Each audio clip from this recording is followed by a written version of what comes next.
Okay, everyone. Welcome to the session on AI and big data. Welcome. My name's Mike Simcock, CEO of ClearMacro. So ClearMacro provides decision-making software to help you manage the information flow. So we're a group of experienced investors and technologists that have essentially built a screening tool for screening for opportunity that links to your portfolios to analyze risk and opportunity in real time. So I'm delighted to have a group of innovators in their field with us today. So I thought what we could just do is maybe starting with Evan over on the right, just take a couple of minutes to introduce yourself and your firm. Yeah, absolutely. Thanks, Mike. So I'm Evan Schnittman. I'm the founder and CEO of Prattle. We're a text analytics company specializing in analyzing complex, nuanced, market-moving language. So we started out by analyzing central bank speak, starting with the Fed, moving on to 20 central banks globally, every speech, press release, meeting minutes, testimony, et cetera. We now also analyze US equities, so earnings calls, and actually we'll be rolling out a feature in the next few weeks here, analyzing press releases and all publicly available information on the company's website. You'll note I pointed to only primary source communications, things we can definitely tie to actual market movement. That ties to how we scale language in a purely mathematical way, looking at everything. We're not just looking at simple buzzwords or using stock dictionaries. We've actually built a custom lexicon for every publicly traded equity in the US, as well as every central bank we cover. So my name is Shota Ishii. I'm the founder of a company called Tibidabo. So we're focused around the use of machine learning, AI, et cetera, alternative data, bring all that together for long horizon investment and multi-asset class. So things like allocation, investment decision process making, et cetera, et cetera. So a new suite of tools. I'm Dan Jolzik, CEO of Alexandria Technology, and we use machine learning, supervised machine learning software to analyze unstructured content. We focus more on reliable news sources, so companies like Dow Jones, Nikkei as well now more recently, that have premium services. We essentially identify different entities inside the articles, subject matter. So is it about a company? Is it about economic news? Is it about a commodity? Is it about the company's earnings? Is it about guidance? Is it about, let's say, buybacks? We have different topic models. And then ultimately, is this information good or bad or neutral for the underlying entity? We do that based on two objective functions, one being articles. We have a group of analysts that we work with on the buy side that label news for us. So the goal for us is try to build an artificial intelligent analyst that thinks like them and comes to the same conclusions, which we find we do with a high degree of accuracy. And the second as well being price-driven metrics to see how price typically reacts to, or returns typically react to different types of news stories as well. Good. Hi, I'm Mike Howell from Cross Border Capital. I had the pleasure of talking this morning about some views, but basically behind those views are numbers, data. And what we've done is, or what we do, I should say, is to collect capital flow and liquidity data for 80 countries worldwide. We've been doing that since the late 1980s. I really am as old as I look. Basically what that involves is looking at things like what central banks are doing in the markets, what their open market operations are doing, what is now popular called QE, what level of credit is being created within the financial systems, so including shadow banks, conventional banks, etc. And then in particular looking at the cross-border movements of capital between economies. And that's what we always found was the great heads up in terms of understanding how markets move. We're not interested in things like GDP or whatever, the sort of traditional macroeconomic numbers, simply because we've never found them working accurately. And we provide data on those countries. For the most part, it's monthly data. There is some weekly and even actually some daily numbers we're starting to get through, but its bulk of that is monthly data. And we've had AI health checks, not done by ourselves, but by other companies who use our data. And they've looked at what the information content is in these numbers. Great, thank you. So I thought we'd kind of group the discussion into three areas. The first is just a kind of broad discussion of data in the context of AI particularly. The second is really thinking about the future in the context of new data sets and and opportunities for AI and machine learning to kind of impact and benefit the investment process. Then I thought at the end we could talk a little bit about market views, actually utilizing some of our panelists' data sets through the Clear Macro engine, and some interesting current insights coming out of that. So I should actually preface all of this by saying that Clear Macro works with all the panelists today in terms of their data sets. So our role is really to help derive the insight from underlying data sets in the context of taking decisions. So what's the issue? Clearly, it's self-evident that data volumes have exploded. Why is that potentially a problem? I think that the issue is the gap between your ability to do something with the data and the volume that's being produced. And clearly, it's only going to go one way from here. That gap's going to get bigger. So we believe that data is an asset in your business. Being an asset, it obviously has returns, but also risks.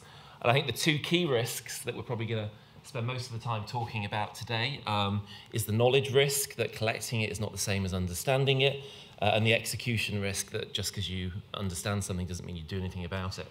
Yeah, and I think it's also fair to say, right, that most of the data that's coming out is unstructured, right? So it's not your prototypical structured data set that you can use kind of off the shelf, right? So there was a stat by IDC, they had a report, I think it was a few months ago, that said 99.5% of data is unused right now. Now, it's not to say any of that data is valuable by any means, right? A lot of that unstructured content is unusable, and it's noisy and messy and subjective, and it probably has little information content whatsoever. But the first step is having systems that can analyze that information, or at least put it into some kind of structured format that you can then use to determine if there's value in that information or not. And so I think for most of us up here, right, I mean, we're in the step of trying to at least clean that information and at least put it into some kind of usable form. And then you have people like Clear Macro that will go ahead and actually put it into context from an investment viewpoint, so you can actually see if that information content is valuable or not. So I think one of the problems is that normally data is conflicting. It's very unusual to get information all in the same direction at the same time. So without having an effective data strategy within the firm and the investment process, it's just too easy for the natural biases to take over, of which there are many, and I'm sure we've all experienced them. So many investors that we talk to don't think a data strategy is critical. We hope to at least share some insights into that today, and at least have you kind of walk away after the panel with a little bit more understanding of the risk factors. So perhaps I can throw it over to Shota first of all, just to help us understand a little bit more what the differences are between big data, AI, and machine learning. Simple question. So yeah, that's worth probably a whole day. Although I personally actually don't, for broad audiences, I don't really split the hairs between machine learning and AI. I think what it is you take a lot of data and then you can extract patterns from it. That's it. And so whether that comes from unstructured data or structured data, we traditionally had machinery that dealt with, hundreds of data points, and now we deal with millions of data points, and that allows for a much richer understanding of the world. And as we know, the world is quite nonlinear. If you're talking about time series of financial returns, they're quite non-stationary, noisy, etc. And so the use of new statistical techniques, as well as the application of high-performance computing, has allowed, since about in the last 5 to 10 years, sort of new techniques which they'll talk about to extract these patterns from more data. I think that's really the heart of it. And any other sort of discussion gets between splitting hairs between AI and machine learning, and whether it's general AI or some sort of statistical technique, can get quite involved. So. Yeah, I think we could all talk about that ad nauseum, and certainly can talk about the difference between imposing structure on unstructured data, imposing structure on semi-structured data. I think one of the interesting, one of the points you alluded to is this is a wave of data. You think about how for instance, 500-word communication, you might sit down and read that, it takes you a couple of minutes, right, if that. Well, traditionally the way that people were extracting sentiment from that information was building a preset dictionary of a couple dozen terms, right? And so you've compressed that down to maybe a few things that are in there, but it's not actually compression. You're actually leaving data on the table. In this context, words are data. But if you think about how the way a human being might read, right?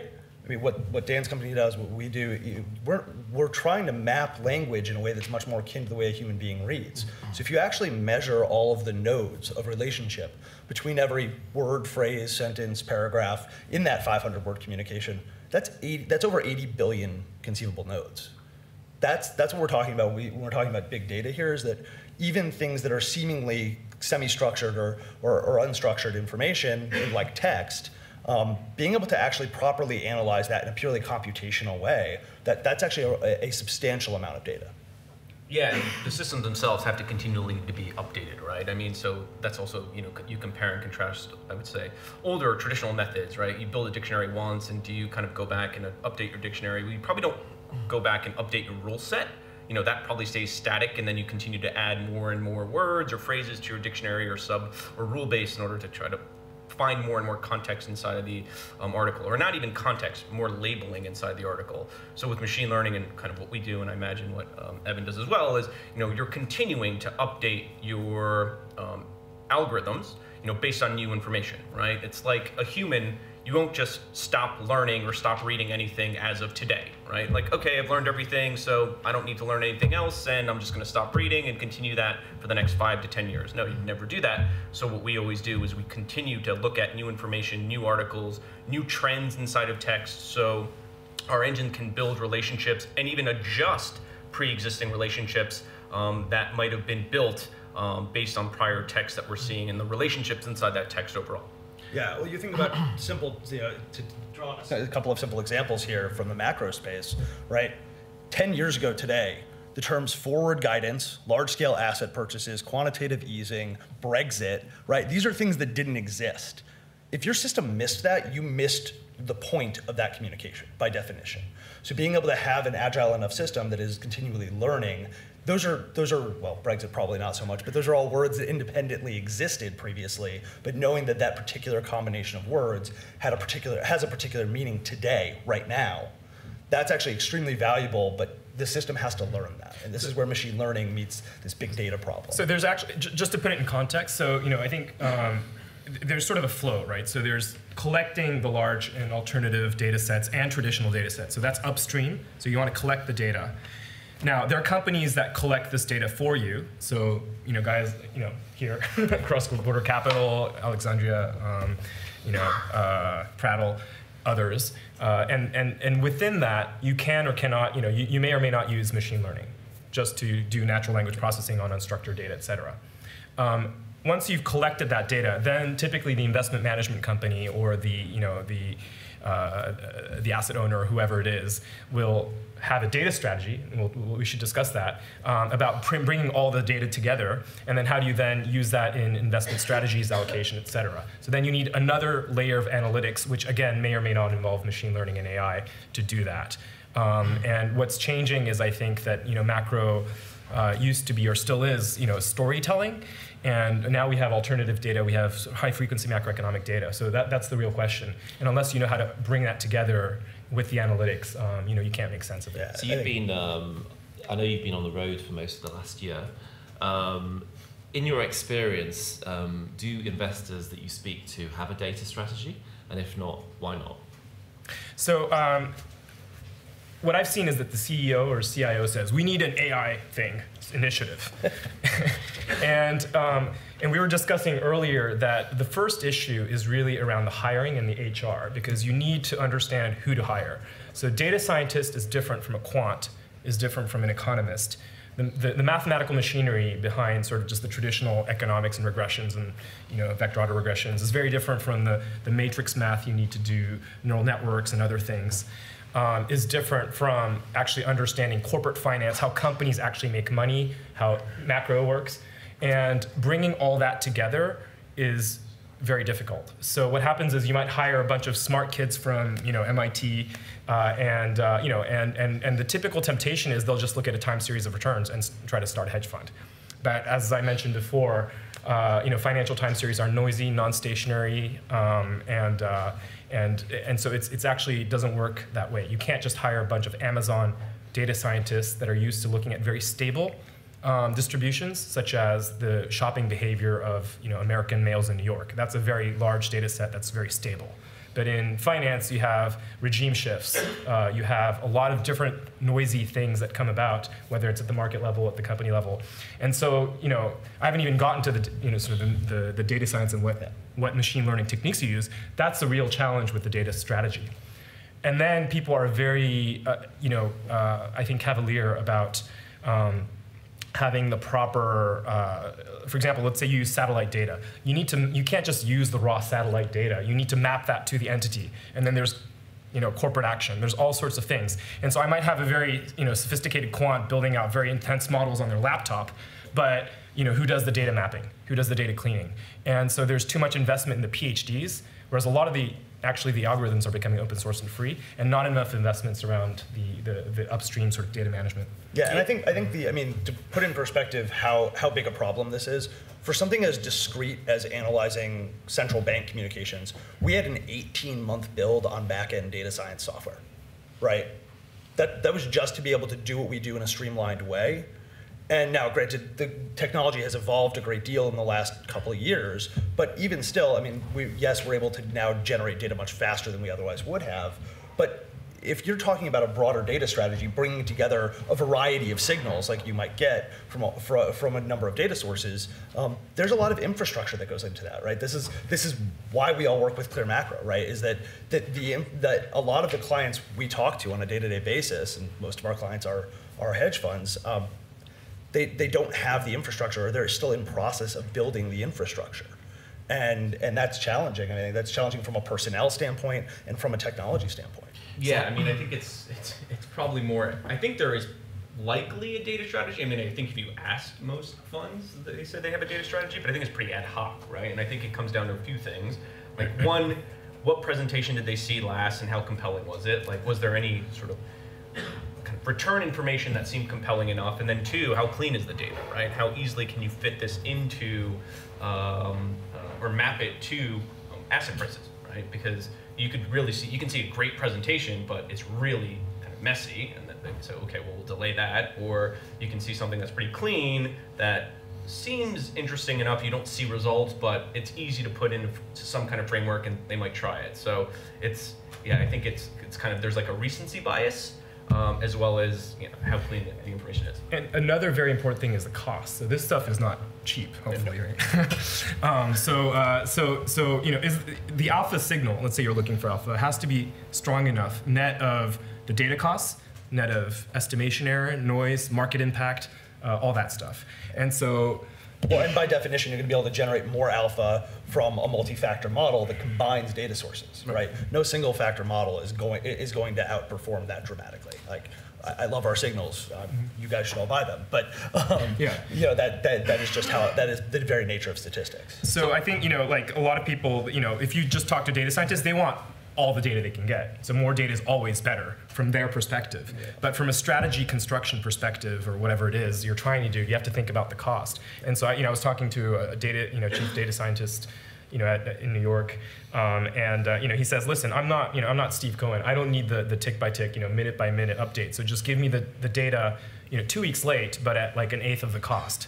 Right? That was a negotiation with the data vendor, and so he knew for his strategies what the frequency of trading, how quickly he's rotating through and all that. So there needs to be that sense, which is a business sense of how do you actually sort of allocate your resources. But then even coming back to the strategy standpoint, Evan mentioned something yesterday that I thought was actually really, really smart from the standpoint of when everyone evaluates these things, it's kind of like a standalone basis, right? It's like, did this add value to my strategy?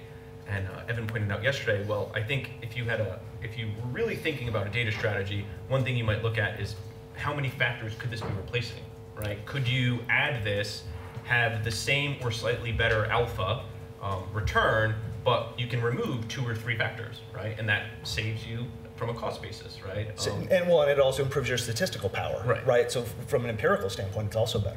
Yeah. Do you see any, just on the pricing side, do you see any kind of differentiation geographically between interest in big data? And perhaps also, maybe you can comment on pricing in the context of MiFID as well, and whether that's having any impact. Yeah, so I'd say geographically, we don't see a lot of price divergence geographically. We talk to hedge funds, large asset managers, and investment banks fairly across the board globally. Where we see uptake is mostly hedge funds today. Quant funds, not surprisingly, are the first adopters. But we've also seen that MiFID II is a tailwind for our industry, right? Cost compression might be hard on asset managers, but it's good for people who are helping to automate the research process. And functionally, when you look around at the alternative data landscape, maybe not big data broadly, but certainly alternative data, what we're all working to do is streamline the research process and quantify things that were previously not quantifiable. And so that actually allows you to improve performance, reduce headcount, all of the things that you have to do in a MiFID II compliant world. I think that there's a question of sort of depth versus breadth. So if I have a very specific, let's say I'm taking a satellite picture of a container ship or something like that, right? That might be, and they charge me every time I hit their server, right? The satellite or whatever, the signal company. So that's very deep. So I can, if I have a question about Apple's supplier in China, I can take that satellite image and understand that. But that doesn't give me breadth. So if I want to cover an entire sector or an economy, that's going to cost me a lot of money if I'm going to take a picture of every single container ship in China, right? And so there's this trade-off, and there's also a question of the business model alignment with the data vendors. And what I realize is that, again, the typical sort of, just from talking to people, the typical data scientist who's hired to head up that team just wants all the data, right? So there needs to be practical consideration. And they want it for less. Yes. Well, and yeah. They want it for Well, less. and I think the other moving part is not just that they want a lot of it; it's that there's a timeliness component, right? A lot of historically, a lot of the large quant funds were predicated on moving quickly. Well, that's actually shifted to some degree. That's not necessarily part of the strategy, but more data is still better. And so, to your point, there may actually be some pressure to provide something slower at a lower cost because that's shifted to a longer duration strategy. But what's interesting about that is, of course, if you look at these large 2-3 decade old multi-factor models, a lot of them haven't seen a major refresh with all of this alternative data. Is this an additive signal? If not, we're not going to tinker with it. We're not going to pull out. So, as Dan said, we're not going to pull out some of these other things to put something new in because we don't want to break the model. And so there's an opportunity here for people who don't have an established platform. There's an opportunity here to build from scratch in an era where technology is cheaper, data is more plentiful. There's actually systems that can enable you to streamline your process. But do you gentlemen have a sense as to what adds value in this alternative data? Is it things like narrow textual stuff? Is it things like satellite imagery? Is it things like traffic flows? I mean, I don't know. Do you have any sense as to where the alpha is? It totally depends on your investment thesis, of course. But I mean, yes, there's obviously certain data sets that are more valuable than others. As I said before, we start from the premise we only analyze language that we know moves markets, right? We don't look at secondary sources because we have not felt confident that we can shake out all of that noise, right? Dan's company actually does deal with that because you do feel confident you can shake out that noise. Their different models do different things, and in fact, I'm completely confident that those two things are synergistic. Yeah, I think that's actually right. I mean, it's hard to say. It's hard for me to speak on other sources because I don't have it available for testing, right? I mean, it seems like they're in the marketplace. Anecdotally, I hear some of them work and some may not. But yeah, from our perspective, and Evan alluded to it, we backtest everything, right? So when we work with a news provider or a content source, the first thing we do is, we run it through our classification systems. We do QA to make sure the classification accuracy is high or where we expect it to be. And then the third step is run it through a backtesting engine to see if we can have or find alpha in the signal itself. If we do, then great, we want to partner with these people or this publisher, let's say, and we add it to our content sets. If we don't, we still don't say that's the end all be all. We reach out to a few clients and say, hey, can you take a look at this and let us know what you think? If the answer is, yeah, you know what, it's not really, you know, we'd rather keep your existing publishers in place and this is not doing more, then we say, you know, okay, no thank you, we're just not going to partner with you right now. So we're always trying to at least be as analytical as possible to determine what's valuable versus what's not as a first step. And I suppose, you know, that comes back to even what Clear Macro does, right? Because we essentially have raw output, right? And so Clear Macro then will kind of build a signal that you can at least determine if there is value in the information set. And so, you know, there is that kind of curation that they do as well, which is helpful. I mean, I think more and more that will be valuable as the alternative data landscape becomes larger, which I think it will, because there's a lot of information out there. We've kind of already said that there isn't a clear-cut strategy on these things, or at least I may have said that. I don't want to put words in anyone else's mouth. And so, you know, having a place where you can at least do an initial kind of test becomes extremely valuable, because it does take time to onboard this stuff, map it to pricing, and then get the research process going. So if you can kind of make that part easier, then you can really you can test more sources to see what's valuable versus what's not, versus just, and I mentioned this again too, just saying, oh, I just saw a presentation that looked okay, let me try contacting them and seeing. You can have a more democratic approach to kind of data analysis. One word of caution also, if you can't sit there and identify clear theory that would dictate why that data might be valuable, don't even bother wasting your time. Right? Just because that somebody claims there's a correlation there, if you don't have clear theory dictating why that correlation would exist, the odds that correlation is going to hold up over time are very, very slim. And there's a lot of companies out there that do things like scrape social media information, mine for correlation, and tell you the data works. Well, great, the data works today, it might work tomorrow, it might work next week, but what about next month, next year, next decade? They have no idea because they don't know why the correlation's there. Right, and so it's not just a question of is there a signal there? It's a question of whether that signal is going to be persistent enough to be integrated into an investment process. Yeah, right. Yeah, because I mean, one thing you can always do is say, you know, what kind of cross validation do you do on your engines or analyses, right? I mean, if they're just picking the model that has the best historical results, then yeah, I would say it's not going to last very long. And the other easy litmus test, of course, is how long is your history? Yeah. The other thing that's important is creativity, right? So you need to because everyone can buy a lot of these data sets, right? So how do you put it together? Yep. And part of the problem, again, I go back to the people problem, is that quants have grown, you know, they've been running regressions all their lives, right? And then, you know, some guys are doing like sentiment, you know, how can you cross all this information? So when I used to, you know, it's like, well, you know, I'm an equities guy and that's what I know, and so I'm going to stay, but a lot of this alternative data allows me to have the breadth to cover other asset classes, to cross it with other information, you know, things like flow information, you know, credit card information, all sorts of things. So the question is really how do you put it together? And even within sort of the fun, you know, sort of the factor space, you know, traditionally, you know, you'd run whatever value, growth, momentum, and you throw away the residual. Well, now there's techniques to look for more structure in the residual, right? So, you know, maybe you have something that affects 70 out of the 1,000 companies some of the time. That's not, you know, that's not broad enough to call a factor, but it's not idiosyncratic risk either.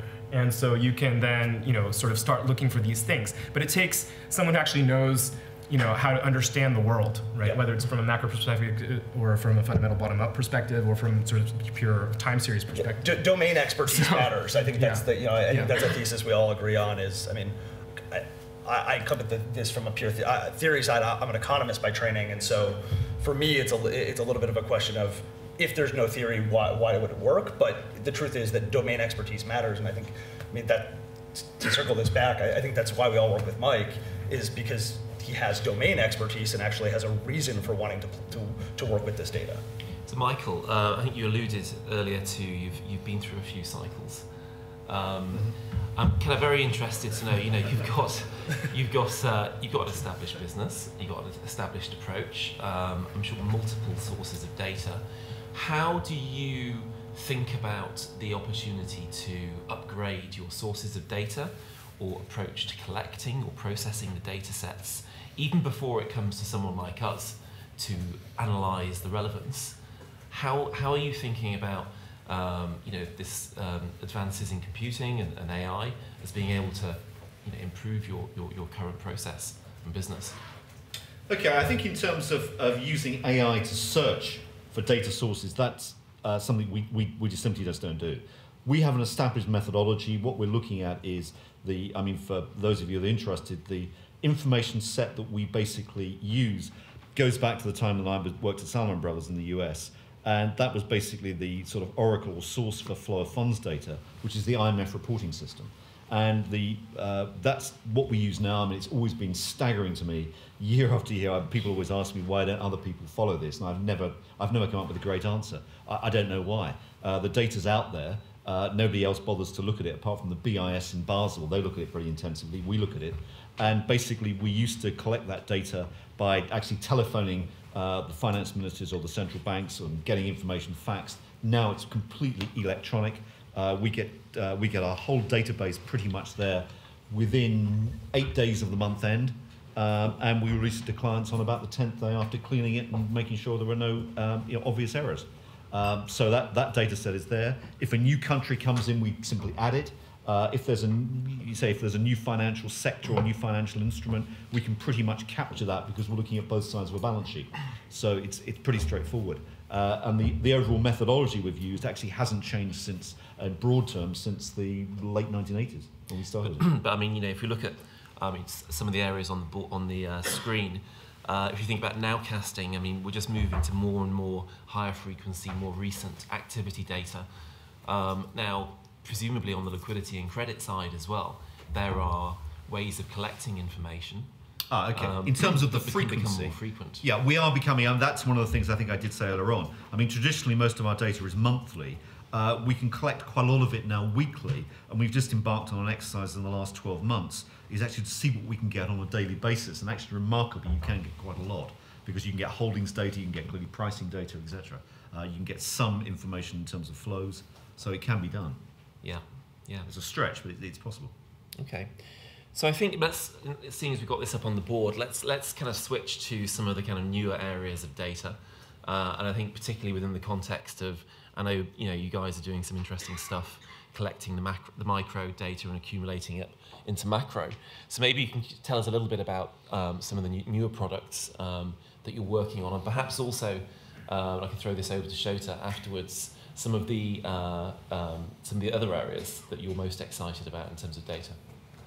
Perhaps, Evan. Yeah, so I mean, obviously, as I mentioned, we started in the macro space with central bank communications because it's pretty clear that when central bankers talk, markets move. We kind of backed into using the same methodology for analyzing corporate communications, specifically earnings calls, but also now other broader corporate communications, press releases, speeches by corporate officers, things of that nature.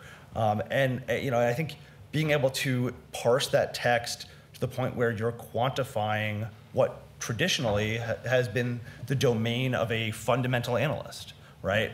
A fundamental analyst is pretty limited on the number of companies they can sit there and dial into an earnings call and read a transcript and read other reports.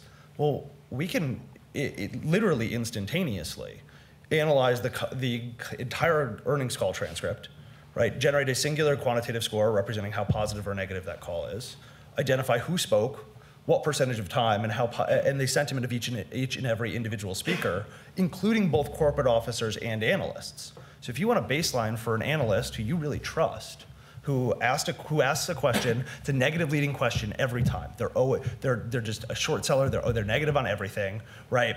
But they're marginally less negative today than they were last quarter or last year. Well, that's a pure sentiment question. We have the math to be able to identify that now, right? And so computationally, that's straightforward. We can even algorithmically identify the most salient remarks spoken on an earnings call, the things that are most likely to move markets, the couple sentences that people are most likely to key in on, right? So this is, from our standpoint, we think that this is the frontier of research automation, and this is where data meets the next generation of how we could and should all be doing research. I think, the next sort of moving part on this from our perspective, and I'd be curious to see if anybody up here disagrees, but we think the next frontier here is is to get rid of search, right? Everybody spends too much time looking for information.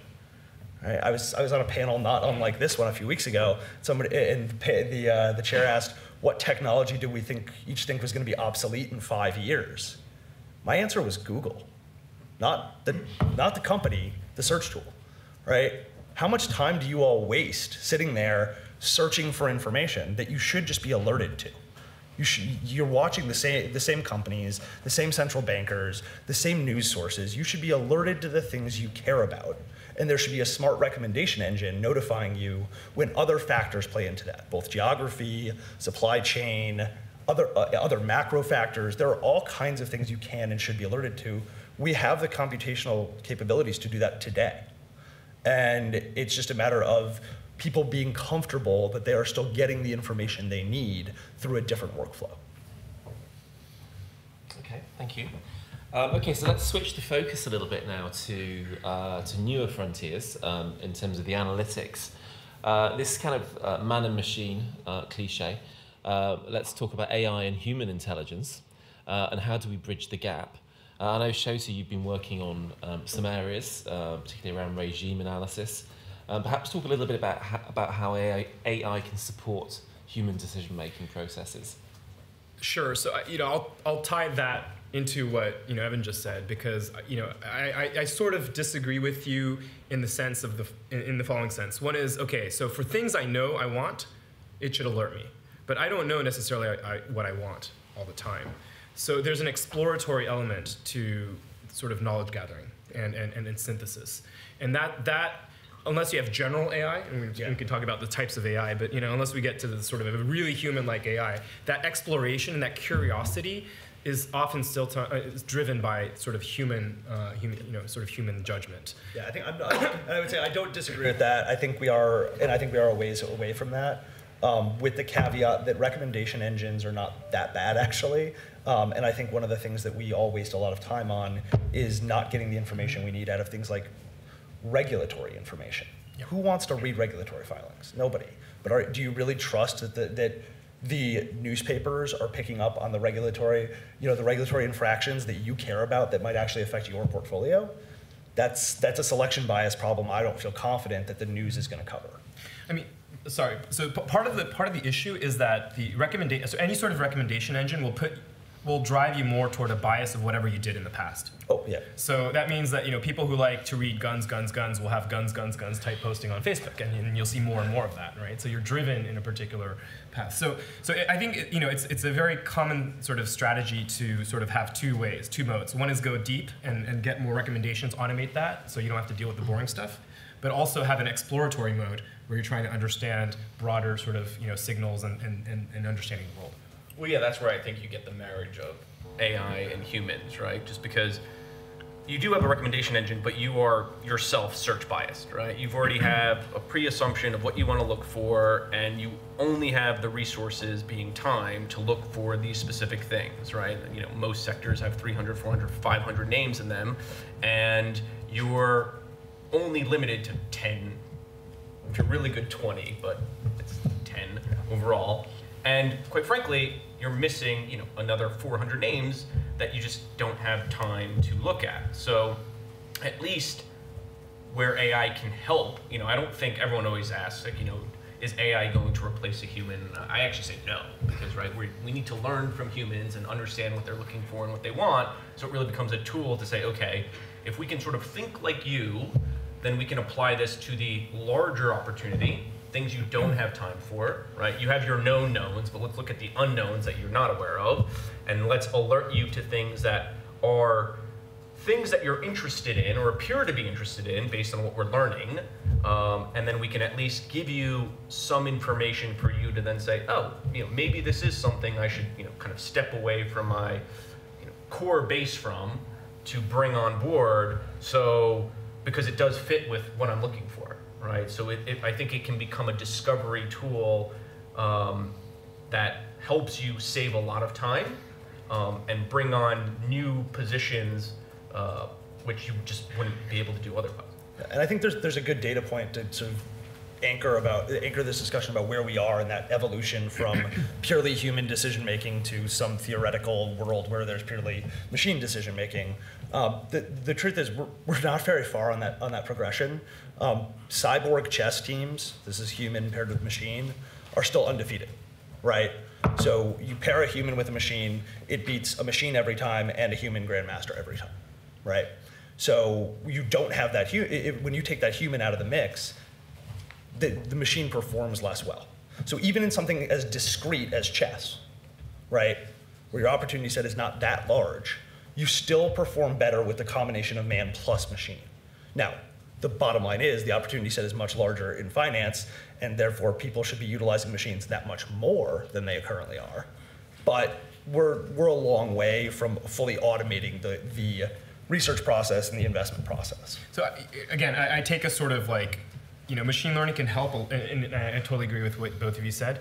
The issue is that the state space in chess is kind of finite, right? It's small. And what happens in finance or the real world in a lot of the domains that we deal with is we get very fat-tailed distributions. So you may have one observation that you had never seen before that will kill you, right? So you see this in credit, right? So if you are naive, undergrad and you build a credit model based on banks making money a little bit every, and then 10 years, boom, every 10 years they get killed on whatever liquidity. If the learning window hasn't learned that, and then you're faced with this sudden regime shift or something like that, the machine will get killed. And most machine learning techniques rely on statistically large and broad and stable distributions. Yep. It's gonna lead you that way.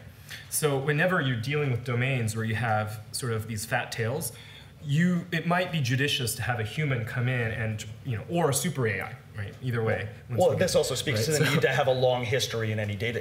Absolutely. But is that always the case? An interesting point. Is that always the case? Because in statistics now, one of the things is actually you don't have long data sets. And traditionally, you've got as much data as possible. And now statisticians are saying, let's compress that to more recent periods because you may get greater stability. So it's an interesting point. In what period is the correlation done over? So I think, and this gets to, okay, what is my investment horizon, et cetera, et cetera. So if I'm a pension fund with a 30-year horizon, that's a very different thing than if I'm a sort of a high frequency trader. So you need to be sort of, again, practical about what you're doing. But the problem is everyone, a lot of the quant type signals, you just work until they don't. Right, and we see that over and over again, and people never seem to really learn that because of the fat tail, and it will kill you. So going back to sort of the man and machine, discussion, it does take a little bit of human experience and having lived through a few cycles to understand that could be important, yep. And therefore you ought to sort of think about these dimensions that aren't popping up in the data set that you've looked at or you have ready at hand. So let's thank you for that. Let's, in the interest of time, look at a few of these data sets in the context of markets. So what I wanted to do actually was for each panelist's firm, just highlight a couple of the ways in which we process the information into Insight. So actually we had EPFR, who unfortunately, because of the snow, couldn't make it today. I just wanted to highlight a couple of their data sets that we use. One of them is flow information, where we essentially take data sets and generate standalone signals out of the data, which are 1 to 10 scores, where the higher the score, the more bullish for market return insight, and the lower the score, the more bearish. So here we're showing, for example, the equity flows globally, and we analyze the data across all countries in the data sets. And it can be aggregated into emerging or developed. So the trend for flow is still very positive from a historical perspective. And just down at the bottom of the page, I don't have that up there, so I will leave that for now. So I just wanted to highlight there that the flow information for equities remains very supportive. I'm now going to move to the cross-border data sets. We have a number of cross-border signals on the platform, ranging from liquidity signals, again, to long-term positioning signals. So actually, Michael here, I'll highlight a couple of your signals. The first is the total liquidity signal for developed markets. Again, we're looking at here. So sending out quite a negative message in terms of market return insight. And I need to. What am I doing here? Let me just quickly add another signal here. Just bear with me one sec.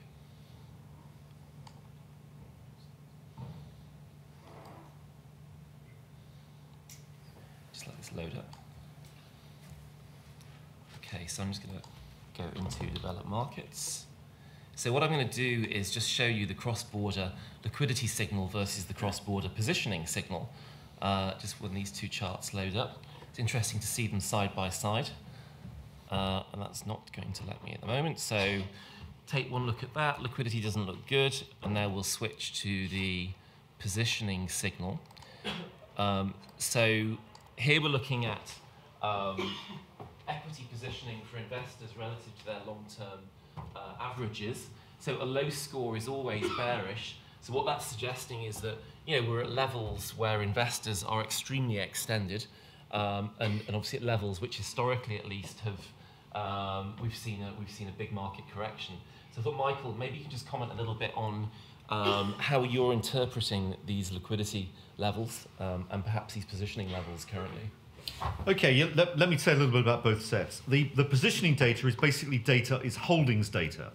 And what we look at is effectively for every country, how investors hold their wealth in terms of equities, corporate debt, government fixed income, liquid assets. And broadly, the thesis we have is that most people run a fairly stable asset allocation over time. So the sort of 60-40 mix for whatever, for want of a better description. Where you see significant deviations away from that, and we measure that purely, we create a stationary series and look at standard deviations. When you start to get two standard deviation drifts away in terms of the allocation to risk assets versus safe assets, that clearly flashes a warning light. So that's the first thing.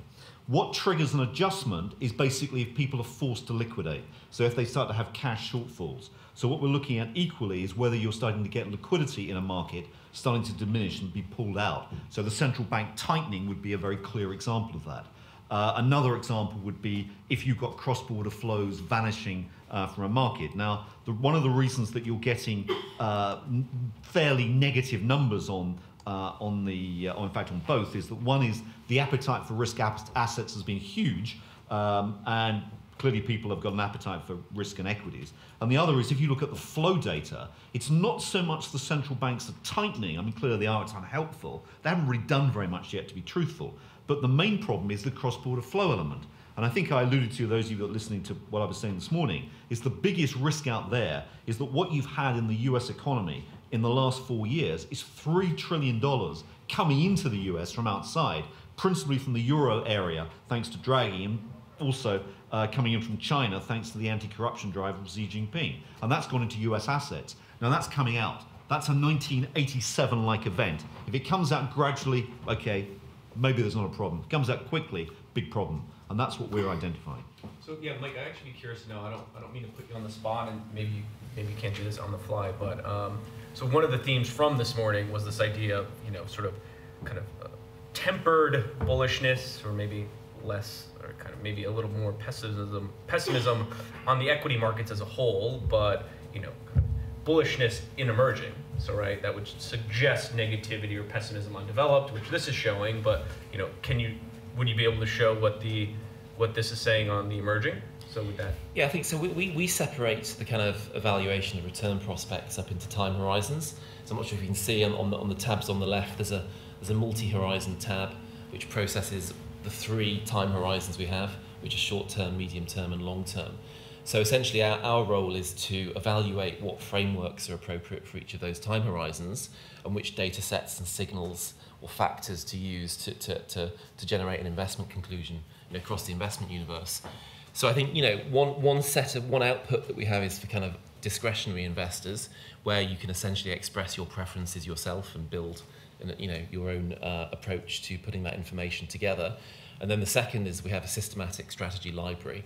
So I think on the systematics, for example, we have a risk premium strategy which times emerging developed allocations, and that model is still risk on for emerging out of developed. So again, that's totally rules based.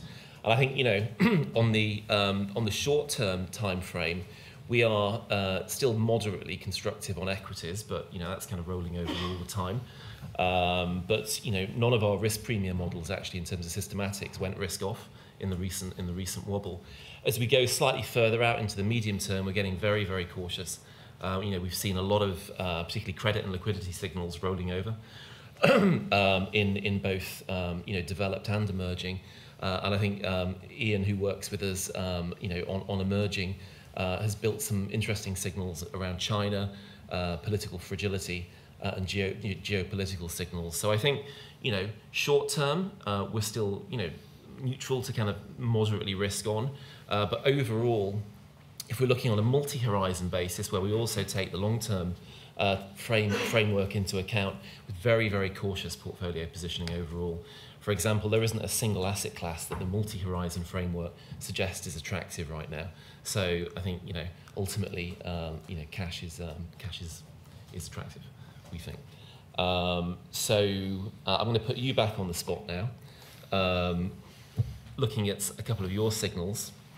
So what we're looking at here is the Alexandria Economic Sentiment Index, actually one of our highest performing signals, which monitors media sentiment for each country. And we obviously, you can look at it on a country basis on our platform, or you can aggregate it into regions. So I think just the takeaway here is that, again, you know, with the wobble we had recently, overall sentiment is still very, very positive, very strong. This has very good you know, explanatory power over kind of 1 to 3 month equity returns.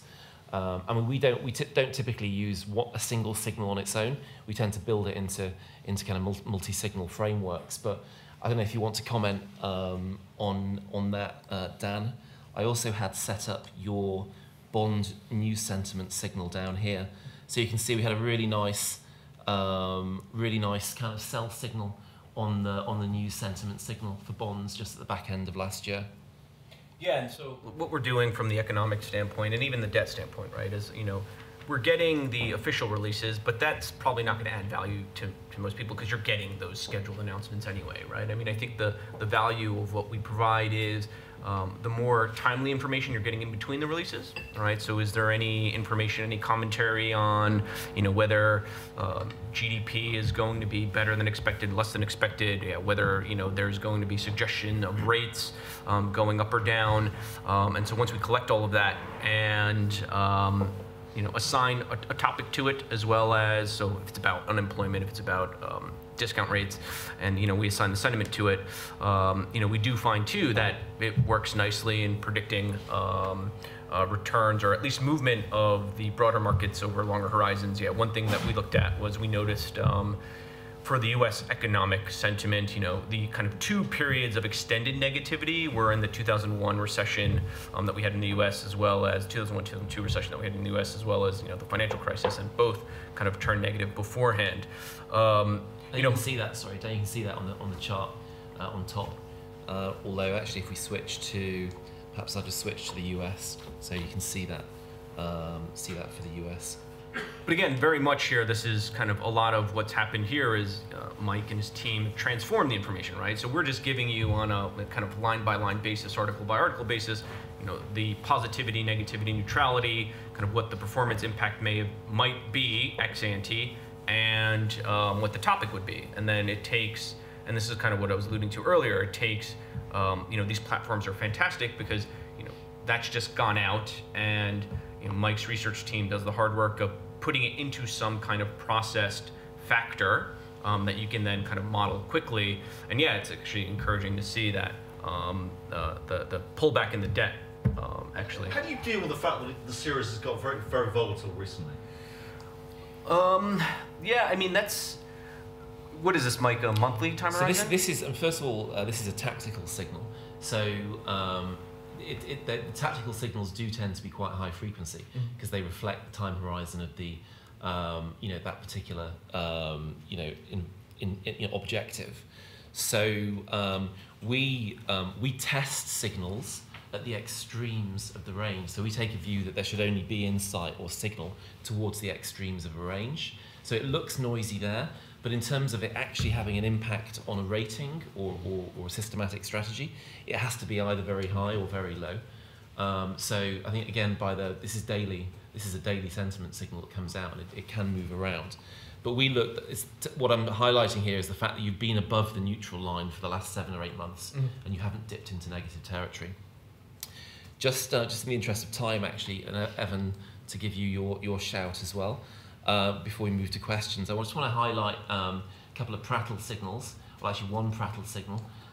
So this signal essentially monitors the changing bias of policymakers relative to their previous biases. And essentially, we translate that into insight for the market. So again, the human tells the algorithm that when policymakers are becoming more dovish relative to bias, that should be positive for equity markets, and vice versa in terms of hawkishness. So for example, the move lower through the back end of H2 last year represented policymakers getting significantly more hawkish. I think we saw that move in the forwards as markets exceeded forwards at the front end. And actually, very interestingly, recently, policymakers have been getting more dovish. Perhaps, I think for the last few years now, we've seen a cat and mouse game between how equity markets perform and then how central bankers respond, et cetera, et cetera. So I imagine this move more dovish as a function of the sell-off that we saw. But I would just highlight this. I would compare this signal, again, which is quite noisy because it's a tactical signal, to our clear macro signal over on the right, which measures how easy or tight policymakers are relative to a sense of neutrality in policy. So what this is telling us right now is that at least our approach suggests that policy is still way too easy relative to where it should be in terms of how this signal is put together, which is positive for equity markets. But I think, again, it tells us that we would expect this signal on the left to go back down again fairly soon if equity markets remain. Yeah, and I'll actually note that I'm looking at the time series you have there, and I'm betting it ends in the middle of February because the last 2 weeks. There were a little bit of a lag. So the last 2 weeks in particular, the Fed became significantly more hawkish again, which is interesting and not at all surprising. Still only marginally more hawkish than neutral, but that's a rise back up into hawkish territory from marginally dovish territory, which there was a sort of precipitous decline at the tail end of last year into that sell-off the last few weeks. No new Fed chair, no new central banker anywhere in the world will ever come in and be dovish in their first few weeks. It doesn't happen. It'll wreck inflation expectations. So this is not surprising. Anybody who tells you Powell's testimony the last couple of days was surprising. They haven't paid attention to macro for the last 6 decades. So it's just, it is what it is. So I do think that, I think this highlights the fact that macro is not just a bond market signal. It's not just an FX signal. The fact that there's a clear equity pricing signal here is, I think this is a great example of the various ways you can use alternative data or data that is traditionally targeted at one asset class that has trade-offs into others. How do you weight those between the Fed and the ECB and BOJ?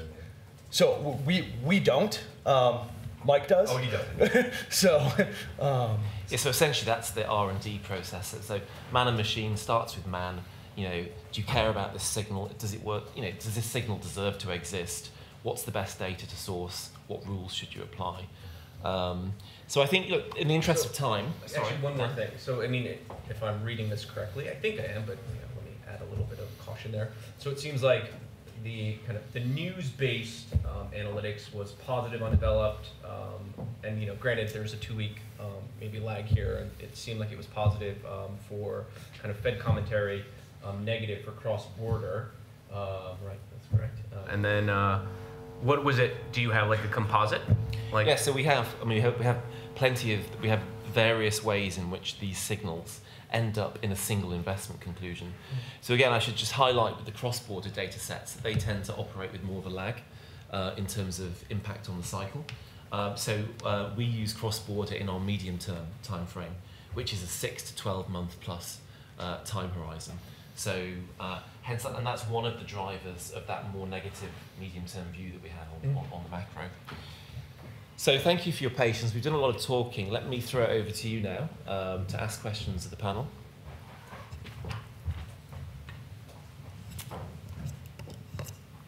We'll go to drinks. I think people want cocktail hour. We're getting very close to it, so please. Have you developed an investment strategy, and how are the returns by using those indicators and indices? Yeah, so we do. We have a few different approaches to back testing. One of them is to test signals on a standalone basis. So I think just looking up on the screen at the moment, we have a search engine for each time horizon, which, depending on which asset class you want to trade or a market within an asset class and a particular time horizon, you can rank all of the different signals that we have on the platform.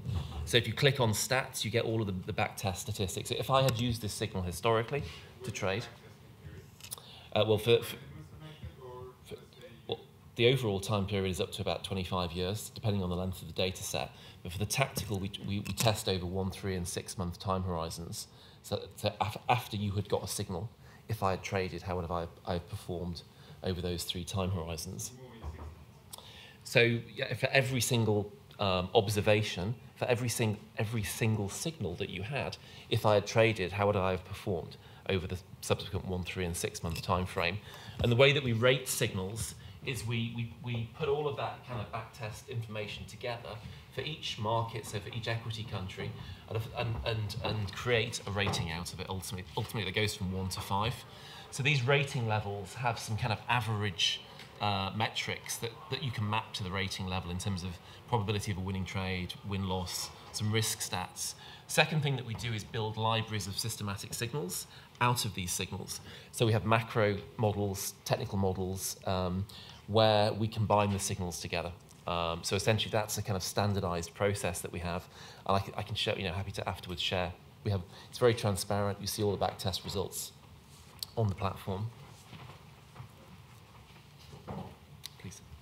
Regarding this question, sorry, it might be a bit too technical, but anyway, I'll give it a go. Do you change the lag between the signal and the trading according to the time horizon that you're following there? Because I understand that you're giving advice to different kind of traders, right? Between hedge funds, SAs, standard long only, asset allocation, we generally observe and wait a lot longer. So yeah. Do you do that, or is just how do you plan around the lag? It depends on the signal. I mean, if we've, typically we don't do that.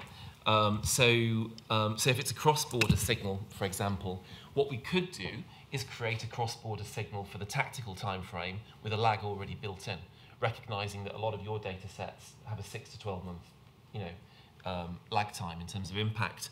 Or we could set them up as medium-term, signals, and then evaluate their performance over a 6, 12, and 18-month time frame. Sorry, it's for instance, you observe the signals and you receive the data from cross-border, and I assume you're doing a back test based on that. Imagine the signal comes out, the data comes out tomorrow. Yeah. And obviously a hedge fund, as it receives the data, it can trade immediately, right? Whilst the normal, let's say, pension fund will consume the data at the 31st of the month, let's say, do you embed that lag in the back test? It's the point in time element. When the trading happened versus when yes, we do, yeah. So we have a back test and a narrative version of all our signals. So the back test version is point in time and generates this 1 to 10 score only with the information it had at that point. 1 to 10 score is basically a distribution of the previous observations. Then the narrative version is based on the whole data set. So in 1992, the score for the narrative version knew everything that came next. So obviously we don't use that one in the backtest results. Any other questions? Okay, well, thank you, everyone. If you do have a drink, be careful on the pavements afterwards. Thank you for your attention. Thanks very much to my panelists.